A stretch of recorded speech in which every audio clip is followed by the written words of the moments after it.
Hey guys, thank you for joining us for another episode of Yomo. This is the Year of Magical Learning podcast. We are going to give another installment of five-book series on the Black Swan. This is actually book 4 of 5 and Reflection 197. And I'm excited to talk about the Black Swan today. So what do you got for us, Chris?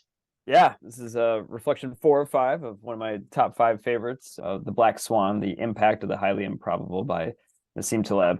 Just a recap about The Black Swan. It's a book about the impact of the highly improbable events that are the outliers in society of the bell curve, I guess. The 2 points that are like on the ends of the bell curve, right? And how those events that nobody ever expects that happens actually are the ones that are the most transformative and truly actually push us forward in society. Events that happen around the curve, the median, don't really change anything about the course of the day, but the ones that are those true outlier events, those are the ones that just dramatically change the way that everything is seen. So this book in particular is just one of my favorites, and I know it's one of your favorites and something that really got me thinking a lot. I personally love the author too. I mean, I think he's a very provocative author, makes you think, and he's got a soul in the game, if you will. I know it's something he says in another one of his books, where he truly believes in the impact of the highly improbable and the impact that it plays on his life, and he spends a lot of time writing and thinking about it, and you can tell, and that comes across in his work, and it's entertaining and also provocative at the same time.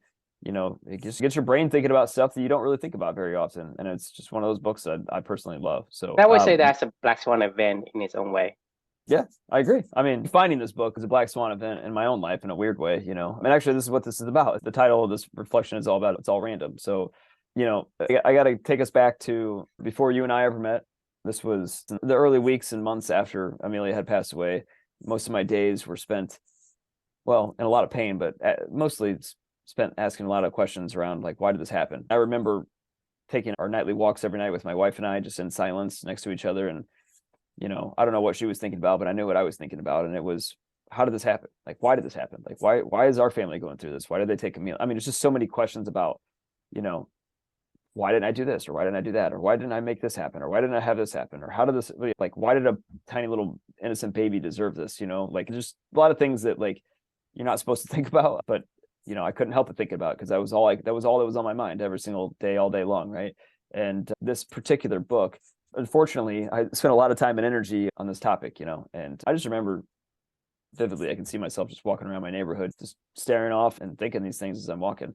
A lot of times when I would go on these walks, I would listen to a book, and one of the books that I would listen to, and like an audiobook, it happened to be this book.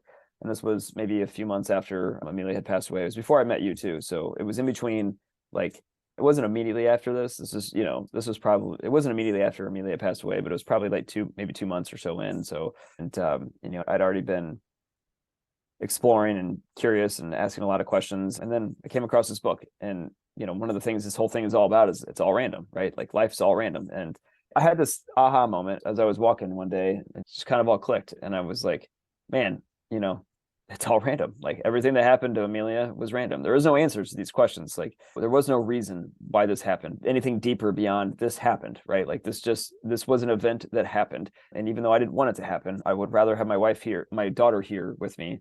Like it wasn't her fault. It wasn't my fault. It wasn't her doctor's fault. It wasn't her nurse's fault. It wasn't Felicia's fault. It wasn't anybody's fault. It was just an event. And, I don't even know that God has control over these things a lot of times, to be honest with you. I think he may have designed this whole system to be completely random so he can kind of take himself out of it and let it all work itself out, and like that's the beauty of life. There is no blueprint. It doesn't make sense. There's no linear connection. There's no, well, this happens and this happens and this happens. It doesn't run on design. We love order and consistency in our brains, but that's not how this world works. Like this world runs on chaos and it runs on randomness, and randomness is not flawed, actually, ironically. Like randomness always finds a way to work itself out in the end of the day and propelling life forward in one way, shape, or form or another. And for me, like this was just a huge aha moment. It was relieving almost to know. I felt freeing. It freed me from the burdens of kind of like the shackles of walking around all the time thinking, like, why wasn't I there that Friday that Amelia got sick again when the doctors came around to check her? And why couldn't I have been there to be that person that was there to check on her a little bit more frequently, or to question the doctors more? Or why didn't I take my wife to the hospital like the day before when Amelia was born, when she thought she expressed some discomfort or something like that, and we didn't know what was wrong? Or why didn't I do this? Or why didn't I do that? I don't know. There was something there. It's like you're chained when you're trying to find answers to stuff that there is no answers to. And like this particular thought of it's all random was kind of freeing to me. I mean, it was like I could just forgive myself. I could forgive everybody involved in this whole entire thing, and just say, okay, I get it. It's random. It wasn't anybody's fault. There is no dissecting that can be done that will help change anything. There is nothing that anybody could have done. There's nothing that anybody will be able to do in the future. It just is what it is at this point in time. And I have to accept it and figure out how to move forward with my life. That's kind of where I'm at today. After I really released myself from the idea that life has some order and consistency, that I had some control over it, it was a way for me to kind of reset myself at ground zero to say, okay, well, knowing that is the case, like, how do I move forward in this life, with any sense of purpose and make this world, the best I can make it myself? And that's when I started to really dive into the idea of values, inspired by my daughter, and trying to figure out how she did it. And then that's been what I've been on this journey ever since. And then along the way, I meet people like yourself and everybody else, and the rest of the story from there. So for me personally, this particular book, this particular lesson was one that I'll never forget, just because I was like, man, it freed me from the burdens of a lot of the stuff that was going on in my mind, and allowed me to regain my curiosity and my own imagination of, okay, well, if this is the case, then how do I move forward in life? How do I find a way to still live the best life that I can live in honor of my daughter? And yeah, I mean, love to get your thoughts on it. Yeah, so sometimes an answer is no answer, right? And I think having the ability to understand that allows you to move on. And, the act of randomness is basically a design for us as humans. Because you think about, if we know stuff, let's say you play a game with somebody and you know exactly how this person is going to play, and you know how to beat that person, you won't have any fun. I don't know why, but that's just the way that we feel. Yeah. So we, like I said before, we have a need to explore and discover. So the joy of finding out something new makes us want to continue to go forward. If you don't have that discovery gene in you, then most people just don't survive. They don't have anything to live for. I think like that's one of the pros and cons of this random world. The world is random because it allows the world to continue to spin and revolve and make life go forward the next day and so forth. It's a double-edged sword, because you can't say, well, I'm going to give human a reason to make progress, but at the same time, allow them to understand everything. It's a head and tail. You can't have both. Right? Either it's a head or it's tail. Like I said, everything in itself is both a pros and a con. Right? You can't say, hey, tall is better, or you can't say short is better. Because it's a certain situation where there's advantages to being short, and there's a certain situation where advantages to being tall, and vice versa. And the thing is, that's the beauty of life in general. It allows you to have, when you play tennis, for example, you are playing for like 10 years, 20 years, and you still having fun, because the outcome is not certain. You never know if you can beat this opponent, or the opponent can beat you, how hard he will hit, what kind of style. I don't know what each point's going to be like. I have a stupid little tennis game on my phone that I play every once in a while. It's called Extreme Tennis. I have to do 2 moves every single time. I hit it cross court, and then I hit it the other side, and then I either win the point or I don't. But it's the same fucking play, and it's so boring. After like the first 2 games, that's my point, though. I'm like, oh, I go this way, I go that way. Like, if that was how I had to play tennis, I wouldn't play tennis anymore. If a reasons why something happened, then it's predictable. Right. And it's predictable, no one would care. Because to me, if the world is predictable, I don't think there is a human race. They just say, hey, what's the point? I already know. I agree. If it bore you to death, your brain refuses to function, just because, like I told you before, if your eyes is always twitching, man, that's why you have micro eye movement. Because it needs to detect the differences. The moment your eyes stand still, it turns dark, because your brain refuses to process that signal, right? And so your brain is exactly the same way. That's the only thing that fuels the humanity forward. And so life in general, I mean, I think life in general, like it's only, not just humanity. I think this holds, I think what you just said holds true for every, especially for human though. Right. Especially because for humans. human has that boredom. Boredom to me is probably the worst thing you can inflict on somebody because it gives them no will to do anything. I mean, they So can suffer, but when they suffer, they say, well, maybe it's some random outcome. I mean, I can beat this. Maybe the odds against me, but there is some odds, right?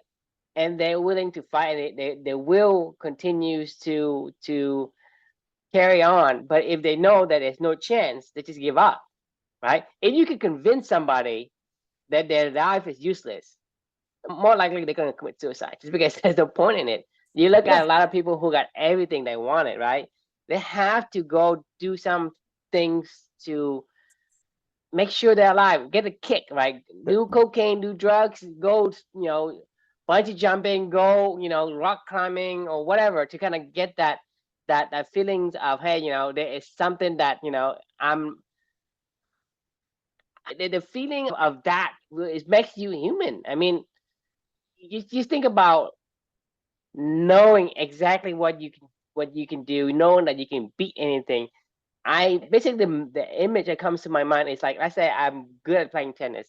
I'm No, playing Michael against, Phelps. Do Michael Phelps, because Michael Phelps can beat anybody and everybody what he does, and he's depressed. Like, but you don't want to be like Michael Phelps. Just maybe yourself, but imagine your opponent is a 5-year-old child. That's what you need to imagine. Like, imagine where you are playing tennis or playing whatever you're good at against a 5-year-old child. Just imagine you playing a 5-year-old child or 10-year-old child, and you hit it the hardest you can, and then she can't return it. right. You would not enjoy that match at all. I guarantee you. I don't want to. A, I wouldn't enjoy it. It wouldn't be fun for me. But B, I would feel like a jerk. But that's my point. Is there is negative feelings. Right. It comes from knowing that you know exactly where she's gonna hit, or you know exactly how you're gonna outcome of the game, meaning you're gonna win. That takes out the fun for you, and that's the way humans are being designed in a way that's what we yearn for. We yearn for explorations and discovery. We want the aha Yeah. of the moment, and without randomness, there's no aha. So the randomness in our world, to me, I believe, is actually the engine that propels life. I mean, I don't disagree with you at all. There's a book I just finished this week. It's called The Sixth Extinction. It's about basically like man causing the next mass extinction, and there's been like 5 mass extinctions in history, and it was really interesting. It was a book just about extinction.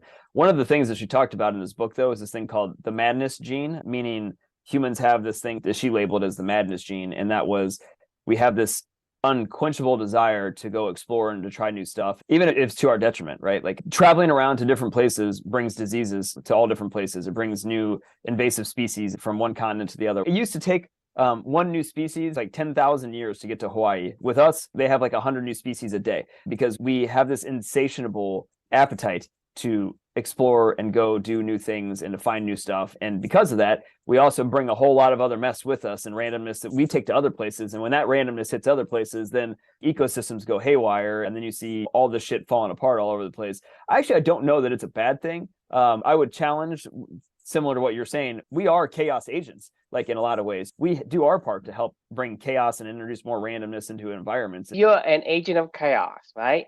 You cannot survive without creating chaos. That's just the way it is. Right. I mean, like, humans are agents of chaos, I would say. And I don't mean that in a bad way. I mean that it is who we are. Right. It's neither bad or good. It depends on the perspective. And from my perspective, it's not. I mean, you can argue whatever you want because that's your perspective. Right. It is for us to make sense of what we see. And sometimes, we don't have to agree on it, but it doesn't mean that, either one of us is wrong and neither one of us is right. Right. I can't overstate it enough. Like, the freeing feeling that I had when I was reading this book, why is one of the reasons why it was so impactful for me, because I remember vividly like this exact thought of going, well, shit, it was all random. Like, I mean, this wasn't just some targeted attack on Amelia, like, this it sucks, but like, this just happened, right? Like, there was no blame to go around. There was nobody for me to point my finger at. There was nobody to get angry at. There was nobody to get upset about, like, but like, so it's a double-edged sword. What you said earlier, I think you're spot on with your thoughts in general, But like, here's the double-edged sword, because you said if somebody thinks that this is all there is, then why even be here? Just kill yourself, right? If it's all random and you have no control and blah blah blah, then why are you even here? Well, that's the point though. That's the point though. You are agent of chaos, and chaos is what you want.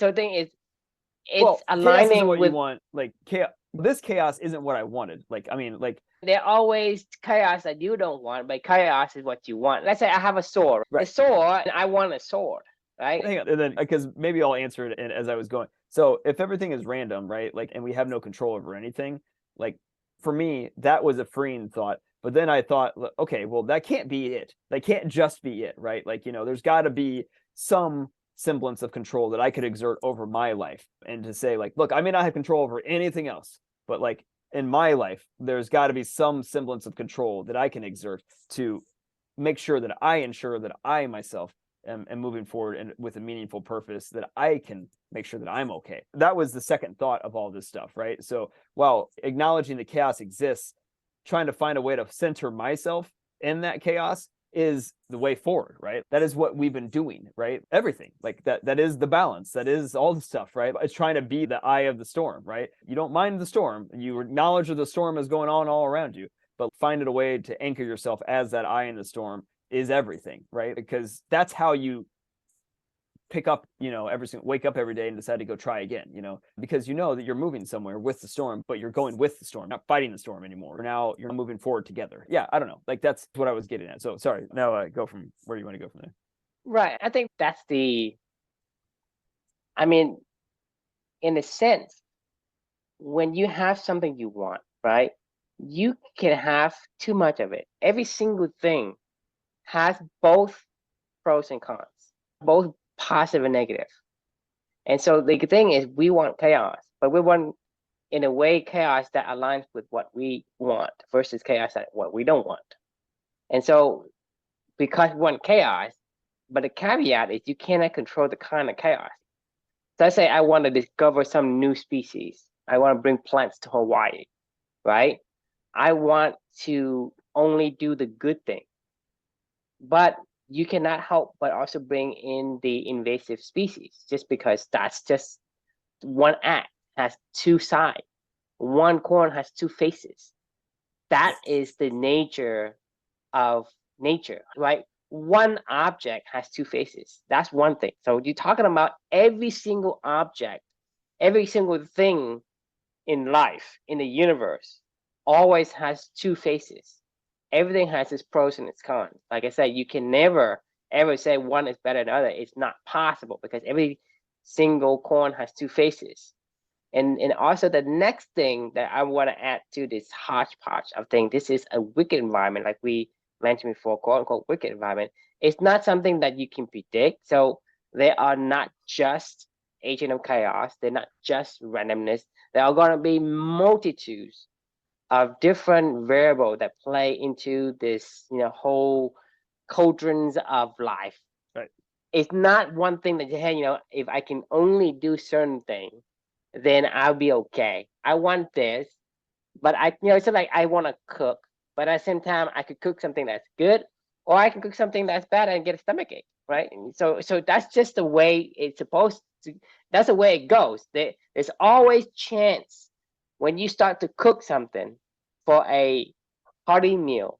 You could also inadvertently, there's a chance for you to cook something that is terrible and bad for you, even kills you, right?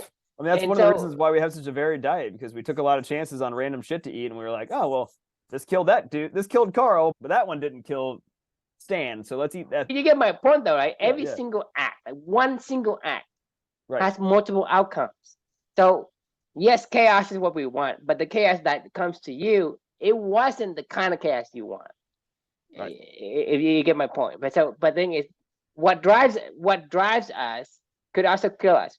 A sword, like I say, a sword could protect us, but it also kill us. Right? I mean, it's just the fact of life. The fact of that, one thing could turn on you the next minute. The table, like you say, the table have turned or whatever, the phrase that we use. It's just that you can't have one without the other.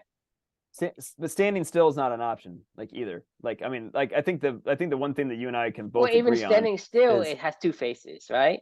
well, So that's what everything I mean. That's what I'm saying. Is like standing still isn't even an option. Like it's it's an like option no, well, I mean it is an option, but like because the option is you die. right, exactly. Yeah. Hey, life is so boring, right? Right. What's the point, right? You will die. You put it like let's imagine you live in a place where there's nobody, and you know the thing is people can survive on a desert island for a long time because there's a hope that they know there's other people out there. But if you're on a desert island and you know somebody convince you that you are the only one on Earth left, Yeah. you're the only. You can't survive that long. No, not at all. So in that same Sixth Extinction book, it was actually really interesting. I think you might actually find it interesting. I would check it out if I were you. I just know how your brain thinks. I feel like that would be something you'd be interested in. They talked about this psychology experiment they did between monkeys and humans. This goes back to what we learned from that Jonathan Haidt book, The Righteous Mind, about like, you'll never see two monkeys ever like working together on anything. They did like these intelligence tests with 4-year-old children and like monkeys. The monkeys killed the kids in creativity, ingenuity, like problem solving on their own. The biggest difference was when one of the kids figured out something, all the other kids figured it out after that one kid figured it out, and they socialized that answer very, very fast. The monkeys didn't do that ever. The monkeys were like, I'm solving my own shit. I don't cooperate with other people. I don't mirror what somebody else is doing. Like, we collectively learn, but they're more intelligent on an individual level. Yep. We are more intelligent on a collective level. So to your point about the whole, we're not intelligent on a collective level. Collectively, we're more than one, because when you compare 10 humans, like 10. Let's say you give a monkey of a rating of a 5, right? Each monkey has a 5 rating of 10 intelligence, and each human has a rating of 1. But 10 ones is going to beat, right, a 5 any day, right? And the thing is, because human they group together, so their intelligence combine and adds up as the monkey, and even Neanderthals, they do this. They don't cooperate, so therefore you go and fight one at a time, and you just beat them up, and you make them extinct. The meaningful relationship is the gene that you have to express. As a human species, as a Homo sapien, you have to express that gene. Like I told you, you can be, hey, I'm richer and I'm smarter than Jeff Bezos, but the caveat, you can't tell a single soul. That means nothing to you. It means nothing if you can't tell a single soul the kind of achievement you have accomplished. It means nothing. It becomes sometimes that kind of bottling up the needing to say it tortures you. So that's what I'm saying, is that gene, it compels us to share. Why do you think we're doing what we're doing right now? Like, I had all this stuff bottled up in my head, and that was why I was like, I got to write some of this shit down. I got to express it through, like, mentoring and whatever else, and you and I would have some fun conversations, but like the dam was overflowing, and I was like, I got to get this out, like, and share it with somebody's going to care about this, like, which is why I started writing it down, and why we started talking about it. I was like, even writing it down wasn't purging me enough. I was like, I want to fucking talk to somebody about this, but you have to. I read this book about this mass extinction, right? Gives you the this is great. I get to tell True about this, I get to tell Felicia about this, and I get to tell Luca about this, right? Well, the thing is, that's what I'm saying is, the thing is, you imagine, like, even if you don't care, the act of you saying it, satisfies you to a certain level. It becomes more emotionally positive when you tell somebody, and they are also excited for you. And that's when you have the maximum positive energy for the thing that you did. And for us, that is the essence of what life makes us feels like. The meaningful relationship, cornerstone of company, that is the human nature. It's human nature. We want to find things that we're good at and to discover that path and share it with somebody else. So that was a cornerstone of human genetics. That's just human nature. Human has those genes, and those genes are essentially responsible. It's our phenotype. It's like our expression of our genes is our phenotype, right? Like, so it's our phenotype. I mean, that is us beavering on purpose, is discovering new things and sharing with people. Like, to your point, it is all random, and that's a good thing. because the randomness allows us to discover new shit all the time, and then we can share it with more people, so it feeds the beast, all the time. And that's good, like, because the randomness is the engine that allows you to go forward. Anchoring yourself in the middle of that randomness is important, I think, personally, so you can understand what's going on around you, right? Like, this is what you were just right. talking There's about. going to be randomness that you want, and there's some Right. randomness that you don't want. So you have Exactly. to make sure that I need to be able to tell, is that the randomness that I want? Exactly. Because so that's the decision you have to make, right? Right. You can't control what comes to you, but you can control what you do with it. Right. Because if something comes to you and you hang on to it, well, it's going to stick to you. If you let it go, it's going to let go. And so when you are going to say, well, the randomness, oh, there's somebody's fault that this happens to me. Maybe it's my fault. Maybe I wasn't paying attention. Maybe I'm supposed to pay attention, or whatever the case may be, right? You are holding on to something that wasn't core to you. It wasn't aligning with who you are. Therefore, it's become a struggle. So you have to be able to pay attention to the things that you want. Because you think about like a beaver, right? What are they looking for? I'm not looking for some rocks, right? I'm looking for trees. I'm looking for branches. I'm looking for things to build my dam. So I can come a rock. I have probably come a rocks many, many times, but I just say, hey, I just walk past it. Right.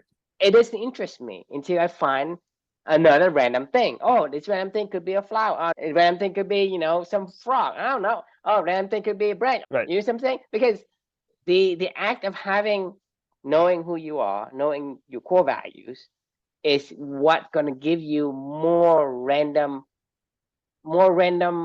awareness to the randomness that you want. Well, it's more random time with a thing that it randomly comes to you. So you actually hold on to it versus letting go of something that's important to you and grabbing on something that isn't, right? Yep. So you have to understand from your perspective what aligns and what doesn't align. So that whatever that comes to you, you can decide, hey, that's not worth my time. Because it's going to come to you. You're going to see a rock. You can't say, hey, I don't see a rock.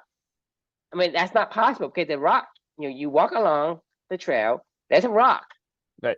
Can you say, I didn't see the rock? Yeah, I mean, I see it happens all the time. That's the thing is you see it, but you don't process it. Right. That's what I'm saying is once you know your core values, then the things that isn't aligning. The castle, like you see the castle a little bit. You just happen to see the right tapestries that appeal to you or something like that as you're walking around with your spoon, and you're like, oh, I see that. I don't see everything else, but I see the architecture. I see whatever this, like you catch little things that appeal. Yeah, no, I think it's a really interesting visual. I mean, I'm imagining like just chaos spinning around you all the time. And you're like, oh, that's interesting. Doop, like let's go with this, Squirrel. Yeah. Well, no, in a good way. Shit's passing around you and you're like, this, I want this, versus, if you're, I don't know what I want it, let's take it. And then, if you go onto this conveyor belt of sushi, the food or whatever at a restaurant, those, where in Japan, they have this sushi train station or whatever, you could put it on the plate and it could go around. And basically you think about what kind of food do I want? You imagine, hey, that looks good. So you take it. Eventually your table is going to be full of plates that you can't eat.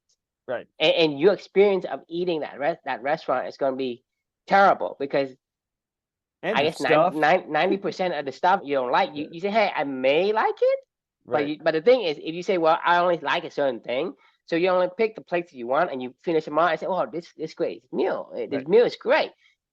But the thing is, if you don't know what you want in life, you don't know who you are, then you're gonna pick up random things. You think, hey, it may align with what I am, then you're gonna pick it up. But the thing is, the act of picking it up, it fills the space in front of you. It fills your brain. It fills your life, right? That means that anything else that's good comes in. For one, it don't have room for it, and even if it have room for it, it becomes diluted by the bad thing. You think about it. You're not enjoying the good food, or the food that you like, because you're picking up so many things, right? That means that out of 10 plates, there's only a plate that you want. One of the plate you want. That means that you only have like 1/10, or 1/11 of the good aspect of it. So the whole overall experience was bad. Right. So you think about life the same way. Everything comes to you. You say, oh, I do this. Oh, I do that. I'm gonna do everything, but that's the thing is you don't know what it is you want to do in life or who you are in life and what is going to give you joy. Then you do everything, and then you say, well, life is kind of sucks. I mean, I do a lot of things, but I'm not happy. I'm not fulfilled because, and you say, well, did you do this? Did you do that? Yeah, I did everything, right? Because the thing is, all of the good thing that you have, like little good thing you have, is being masked by the bad things. Right. So Yeah. it averages down. Yeah. No, it makes a ton of sense. No, this book's always a good one to get your brain thinking, and I'm certainly filling my head right now with a lot of different visuals of some of the stuff you're talking about, and yeah, I think you're right. I think it's a really good way to look at the power of randomness, of harnessing the power of randomness, and that's exactly what we've been trying to do. But once again, being impeccable with your words, trying to put words around that so other people can understand that concept, I think is important. So I know that you and I are on the same page, and this was helpful for me even further to go deeper with it. Any final thoughts to wrap up for the night? Yeah, sure. The thing is, you have to understand what it is that is around you, and for you to say, well, life is random, and to say, well, random is not something I can control, and therefore I can't do anything. I think that's a wrong message that people get, misunderstood. I think randomness is for you to know, and for you to figure out, how do I use it? How do I use the thing that's been given to me? And randomness is one of those things, right? They can say, well, okay, life is random. What's the point of living, or what the point of trying? What's the point of doing that? That's a wrong question. So I caution our audiences to understand what we're trying to say. Randomness is a good thing, right? It's not the thing that say, hey, I have no control over anything. Randomness has many, many faces that you need to understand it. Once you understand it, then you can use it for your own benefit. Right. My final thought is randomness is beautiful because, like, I don't even know that God knows what the hell's going on, like, and that's okay. Like, I mean, because he, she, they, them, whatever entity designed this world, they designed it with the idea in mind to have no design, and to not ever allow anybody to crack the code, and I don't think there's a code to crack. Well, I agree. That's what I mean. There is no code. With. There is no code. There is no design. It is literally a no design, and if you want to call it that way, I don't know. It's design of no design. Right. But I don't know. It's a design of no design. But yes, I agree. But at the same time, it's a design of no design. But that is a design, though. I say the answer is no. It's an answer. You think about it. So you design it to have no design. Right. Does that make sense? Yeah, no, I do know. I know what you're saying. I don't know that, going back to being impeccable with your word, I don't know that I know what the intention of what you're saying is. Right. That I said before, the evidence of cancers, or no evidence of cancer, or evidence of no cancer. That is just three word in different order. It makes a whole lot of difference. You think about it carefully, it's big difference. But that's the thing, is on the surface, it's exactly the same, but it's not. That's why it makes you think. So the thing is, you have to think about it. And design of no design as a design is completely two different thoughts. Yeah, no, I agree. I mean, and I don't even know that those are the right words to use in general of what you're trying to describe. I think there's other words. We are limited by the words that we conjure up and put in our dictionary. There might be need to be another word. That's why we have words like anti-fragile. What the hell is anti-fragile? Does anyone know what it is? Right. That's why Taleb, he had created, write his book, and he said anti-fragile. Well, he is describing what anti-fragile mean in that book. So that one word, right, took a whole book and possibly many more to describe to people what it means. So for us, we are limited by the words that we have been, I guess, formulated in the past, like design. Well, what does design mean? I mean, design means in this aspect. And so we are borrowing some word. It's not exactly kind of aligned with the meaning of the image of what we. Is it anti-design? That's what it is. Anti-design. We're talking about matter and antimatter and black hole and whatever. It's just, we have to the impeccable with our words. It's going to take some time. Yeah, I agree. Right. I mean, so we've got to go. We got to use what we have for now until we can understand a bit more, to find a better word, and to start to coin something a little bit more succinct. Right. And then write a book about it so other people can understand it. All right. Well, I think that's a good place to stop for the night. Always a fun conversation talking about the Black Swan. I'm glad we have one more. Yeah. No, they're always fun, right? You understand why I wrote 5 of them. I'm surprised it's only 5. Well, I capped myself, of just saying like, all right, I'm going to do 5, like, because I mean, to be fair, I've only read the book once, and there's only so much that you can retain on one pass through. If I were to go back and do it again, each one of these kind of like my favorites or whatever, I'm sure I would probably come up with another 2, 3, 4, additional reflections. But for the first pass through and just letting this stuff ruminate around in my brain, like these are the Dumbledore thoughts that I can extract and that I wanted to go deeper on. And I decided to cap myself at 5 on these particular books. So no, I'm looking forward to the next one as well. The question we can leave for everybody is, how are you exercising your control over randomness to live a life of purpose each day? That's something to think about, and hope you enjoyed the conversation. We'll see you all tomorrow. Good night.